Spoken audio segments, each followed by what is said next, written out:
बिस्मिल्लाहिर्रहमानिर्रहीम अस्सलाम वालेकुम नाज़रीन तुसीं वेखदे पए यूनाइटेड पाकिस्तान टीवी ते यूनाइटेड पाकिस्तान टीवी दी टीम ਅੱਜ ਫਿਰ ਇੱਕ ਫਾਰਮ ਹਾਊਸ ਤੇ ਵਿਜ਼ਿਟ ਕੀਤਾ ਤੇ ਉੱਥੋਂ ਇੱਕ ਸਾਨੂੰ ਗਾਂ ਮਿਲੀ ਹੈ ਜੀ। ਤੁਹਾਨੂੰ ਜ਼ਰੂਰ ਵਿਖਾਵਾਂਗੇ, ਨਾਲੇ ਇਹਦੇ ਪਤੇ ਬਾਰੇ ਗੱਲਾਂ ਬਾਤਾਂ ਵੀ ਕਰਾਂਗੇ।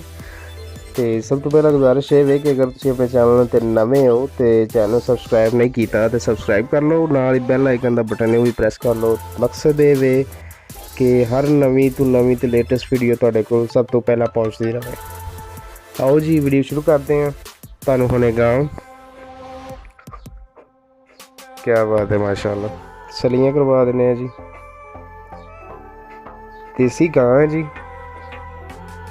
7 किलो एक टाइम का दुध दे रही है। हुण भी देख सकते हो माशाल्लाह तुसीं, क्या बात है, बहाना भी चंगा है। सारिया चीज़ां तुहाडे सामने निक्के ਜਿਹੇ थन लगे ने।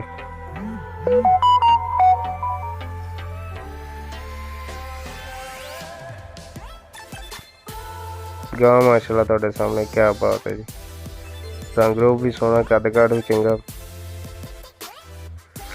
ते मालक दा यही कहना जी, तसल्ली करा के देवांगे, इस गल्लों बेफिक्र हो जाए। तो जोड़ा वीर इंटरस्टड हो जरूर तसल्ली करे, अपना चोवे पीवे जो मर्जी, मतलब कि कोई इनू दुख तकलीफ कोई नुकस होवे साड़ी वापस जी मौके ते चेक कर सकते हो जी। चेक करके गारंटी नाल फिर ही तुहानूं मिलेगी। तो गां तुहाडे सामने है जी, कद काठ भी चंगा माशाल्लाह, सोहनी गां है, चिट्टे रंग दी है। तो गल करते हैं जी इहदी डिमांड दी भी साडी गल होई है। तो डिमांड दे लो वेखिए तो कुछ भी नहीं, जो डिमांड जी 1,70,000 रुपये मालक मंगदा है जी। तो इंटरस्टड भी साडे नाल राबता कर सकते हैं।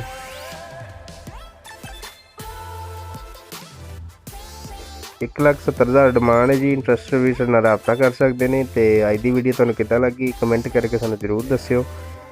प्यार है तो कमेंट करके जरूर दस्सिया करो सानूं। तो अगली वीडियो के नाल दिओ इजाज़त। पाकिस्तान जिंदाबाद।